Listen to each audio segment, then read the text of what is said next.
If he is still alive and in charge and he cares for me, then I have a reason to rejoice no matter what I'm going through. And therefore, the text commands us to rejoice.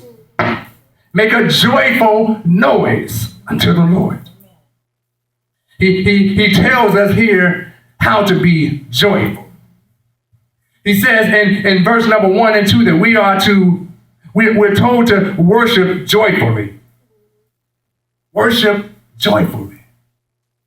Now understand that yes, and indeed worship is serious. Worship is sacred and worship is spiritual business. And in worship you have an audience before the Creator. When you worship, you have an audience before the Creator, before the one who sustains us and the ruler of heaven and earth. When we come to worship, the creature comes before the Creator.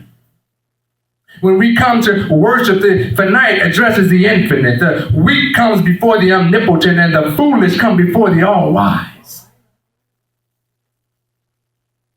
And the sinful come before the Holy One. Worship is serious business, but note that the psalmist does not say, in light of how serious worship is, when you come before God, you ought to have a somber attitude. He doesn't tell us that. On the contrary, he says when you worship God, your worship ought to be marked by joy. So when you come in here to worship God, you should have joy already in your heart. What does that look like to have joy in God? The first imperative of our text is this. He says, shout. He says, shout. He says, make a joyful noise to the Lord. The first 4 words of that verse are, make a joyful noise. That can be translated in Hebrew simply as shout. In fact, if you're reading from other translations, it says shout. It is to make a loud and joyful announcement of triumph.